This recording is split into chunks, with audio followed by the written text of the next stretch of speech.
Hey, c'est Giorgio. Aujourd'hui, nous allons scoper Snapchat.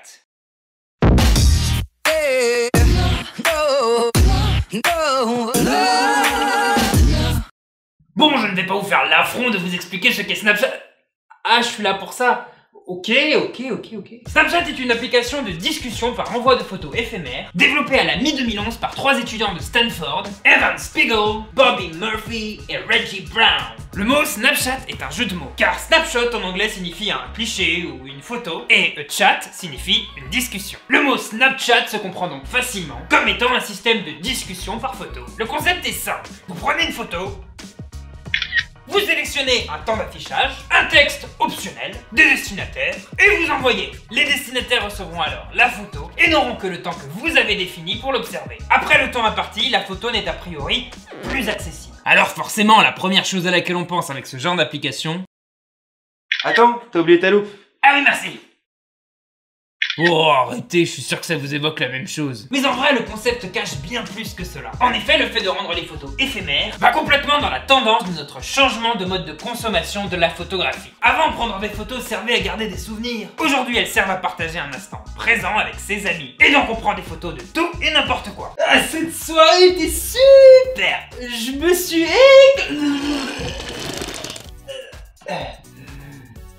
Oh, on dirait Mickey. Attends, je vois ça à ma mère. Et c'est toujours dans cette mouvance que cette application a joué un grand rôle dans la démocratisation du concept de selfie. C'est-à-dire se prendre soi-même en photo. Va des rétros, Satanas. Bon, mais avant de rentrer dans l'analyse de la startup, il faut savoir que l'histoire de la création de Snapchat, c'est un peu le remake du film The Social Network en termes de contentieux judiciaire. En très résumé. Reggie Brown est celui qui a eu l'idée initiale de Snapchat, mais il a très vite été évincé du projet par ses deux cofondateurs qui, d'après leur dire, ne voyaient pas les compétences que ce troisième pouvait apporter au projet. Reggie les poursuivra donc plus tard en justice et sera dédommagé à l'issue d'un arrangement. Eh bien oui, ce n'est pas Murphy qui fait la loi. Loi de Murphy. Ok, je sors. En raison de cette scission qui survint très tôt dans l'histoire du projet, Spiegel et Murphy furent pendant longtemps considérés comme les seuls cofondateurs initiaux. Petite remarque. Si le procès entrepris par Brown était légitime, c'est surtout parce qu'à l'époque de son exclusion, le projet Snapchat représentait ce qu'on appelle une société de fait. Je ferai une vidéo Startup Notion sur le concept de société de fait.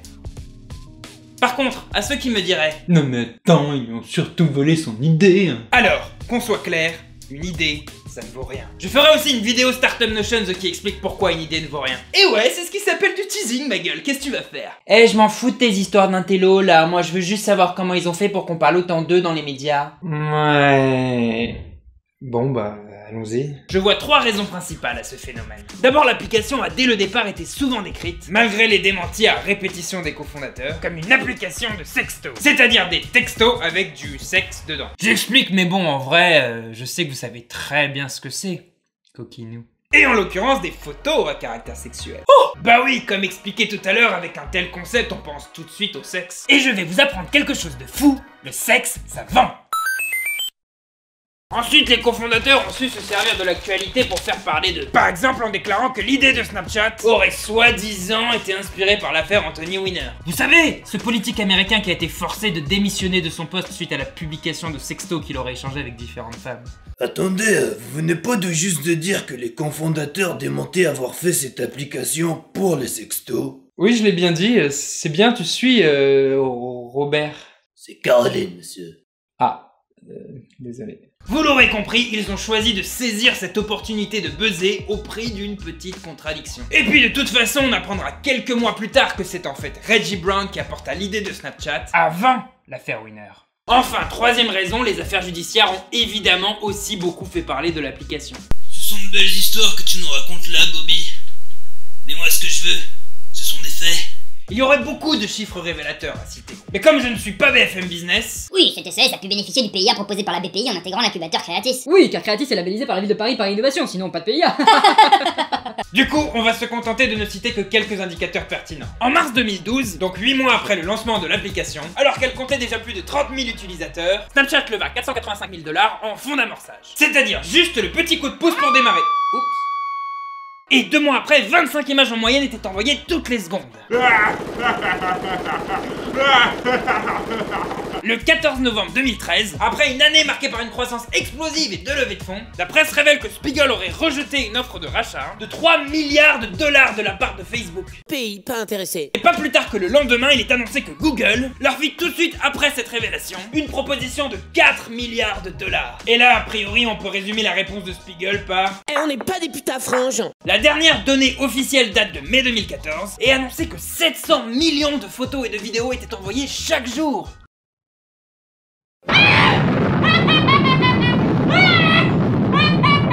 La dernière levée de fonds de Snapchat, quant à elle, date du 31 décembre 2014 et s'élève à 485 millions de dollars.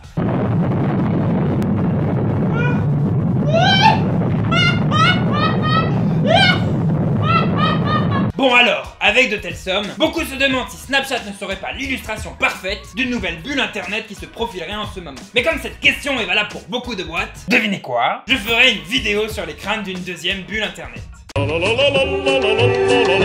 Bon, les garçons, vous ne voulez pas vous faire racheter, ok. Mais alors il va falloir trouver un moyen d'être rentable. Snapchat explore de nombreuses pistes. La publicité géolocalisée. En effet, Snapchat a rajouté une option de géolocalisation qui donne aux utilisateurs un moyen explicite de se vanter d'où ils sont. Et ouais, bande de bolosses, votre vie c'est de la merde. Et comme, en faisant cela, ils font de la publicité pour le lieu en question auprès de leurs amis, Snapchat peut alors demander de l'argent aux gérants du lieu pour la communication générée grâce à leur application. Snapcash. Depuis quelques mois, en partenariat avec la société de paiement Square, Snapchat permet à leurs utilisateurs de s'échanger très facilement de l'argent via leur système de chat. Ils ont d'ailleurs présenté ce projet en publiant une vidéo pour le moins étrange.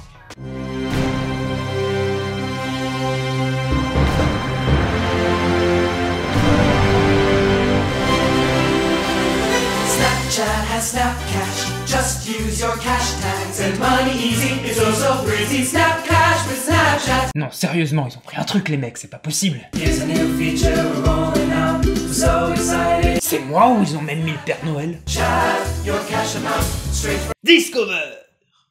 Depuis le début de l'année 2015, Snapchat a lancé l'outil Discover. Celui-ci permet d'accéder à du contenu généré par des médias sous un format nouveau spécialement adapté à l'application. Ces 3 points ne sont que les pistes actuellement en exploration, mais on pourrait en imaginer plein d'autres.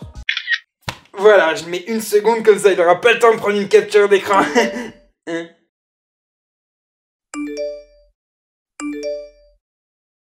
Ok, toi comme un coup, on va faire affaire. Mais dis-moi qui sont les concurrents que je m'en occupe. On ne peut pas parler de la concurrence de Snapchat sans mentionner Facebook. En effet, face au succès flagrant de Snapchat, le géant au pouce bleu a lui aussi voulu creuser le filon de la photo éphémère. D'abord en 2012 en lançant l'application POC. En gros, c'était exactement la même chose que Snapchat, sauf que c'était estampillé Facebook. Ce fut un flop. Alors, face à cet échec, Facebook tente une nouvelle approche. Vous vous souvenez la tentative de rachat à 3 milliards de tout à l'heure? C'est maintenant. Et comme je vous l'ai dit tout à l'heure, Facebook fait alors une autre tentative de concurrence. En juin 2014, il lance Slingshot. Cette dernière est une version déjà plus personnalisée du concept de photo éphémère. Mais là encore... Enfin, plus récemment, Facebook a annoncé qu'il allait lancer son Snapcash à lui sur son système Messenger. On verra ce que ça donne. Bon, alors d'autres petits acteurs comme Confide ou Cyberdust ont essayé plus marginalement de proposer des produits au concept assez proche, mais aucun n'est parvenu à s'imposer réellement dans la course. Donc en réalité, Snapchat n'a pas de vraie concurrence dans le domaine de l'éphémère. Cependant, elle a atteint une nouvelle échelle de concurrence dont l'objectif est... Tenter de conquérir le monde des applications. Et dans ce combat, les concurrents sont alors les habituels géants du net. Je ferai une vidéo sur la guerre à la conquête de notre temps d'attention sur mobile.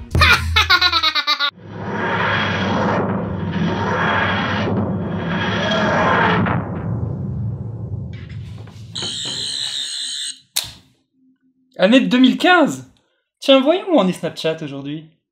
Au niveau des fonctionnalités, l'application a pas mal évolué depuis son lancement. On peut désormais s'envoyer des messages textes et vidéos chattées, personnaliser ses snaps en se mettant en sépia, en noir et blanc, en faisant des dessins, se géolocaliser, s'échanger de l'argent via le système de chat, ajouter des amis en passant simplement la caméra de l'application au-dessus de leur téléphone, ou encore suivre l'actualité. Et au niveau du business, ils sont actuellement encore en train de lever des fonds et leur valorisation est estimée à 19 milliards de dollars.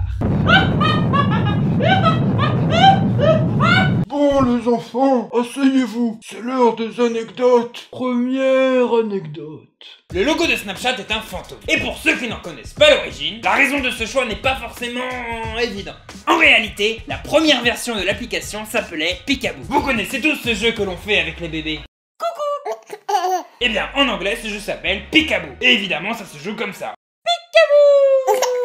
Le nom de l'application faisait donc à la fois référence à ce jeu, qui symbolise très bien l'idée de montrer quelque chose pour une courte durée, mais aussi en changeant l'orthographe, ils firent un subtil jeu de mots. Peek-a-boo, où peek est le diminutif de picture, qui signifie photo en anglais, et boo est le son que font les fantômes, qui eux-mêmes apparaissent et disparaissent à volonté. La boucle est bouclée. Le nom fut changé pour Snapchat quand Spiegel et Murphy éjectèrent Brown, afin de masquer tout lien avec le projet initial qu'elles avaient en commun. Au passage, vous pouvez toujours aller voir le compte Twitter de Peekaboo, il est encore actif. Deuxième anecdote. Vous ne le savez peut-être pas, mais si vous vous inscrivez à Snapchat en indiquant que vous avez moins de 13 ans, l'application change et devient Snap Kids, une version très limitée de l'application pour les enfants. Hey, salut, tu as quel âge? 9 ans.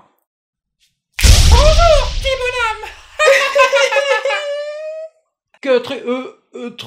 Troisième anecdote. Le 27 août 2013, 2 failles de sécurité sont signalées par une société spécialisée. Le 31 décembre, Snapchat n'ayant toujours pas pris d'initiative pour corriger le problème, la société de sécurité dévoila publiquement les détails de la faille. Et évidemment, des hackers l'exploitèrent sans attendre, dévoilant environ 4,6 millions de noms d'utilisateurs avec leur numéro de téléphone. Parmi les victimes, monsieur le fondateur Spiegel lui-même. En conséquence, Snapchat prit enfin le problème au sérieux et répara les failles. Cette affaire attira l'attention des autorités de réglementation américaines qui accusèrent la jeune société de tromper ses clients en se construisant une image de compagnie exagérément sécurisée. Le 7 mai 2014, ils parvinrent à un accord avec Snapchat pour que la compagnie soit surveillée pendant 20 ans par un professionnel indépendant chargé de surveiller ses bonnes pratiques. Sharky, détruis toutes les photos, ils vont nous surveiller. C'est délicieux. Allez, on conclut. Personne ne doute que Snapchat est devenu aujourd'hui un géant du mobile. Bien que la majorité des gens aient d'abord catégorisé cette application comme un produit puéril visant les jeunes prépubères désireux de partager leur partie génitale, la réalité des utilisateurs de cette application est tout autre. En effet, d'après une étude menée par des chercheurs de ces deux universités, seulement 1,6% des personnes sondées utiliseraient l'application pour sexter. Ouais, je crois que ça se dit. La grande majorité l'utilise pour échanger des contenus amusants ou des grimaces. Les conclusions de l'étude montrent que le succès de Snapchat n'est pas dû à son image de société sécurisée, mais simplement au fait que ses utilisateurs la trouvent fun. D'ailleurs, une étude de marché réalisée en février 2013 révèle que les utilisateurs de smartphones préfèrent généralement sexter par MMS que par Snapchat. Et vous utilisez quoi pour sexter?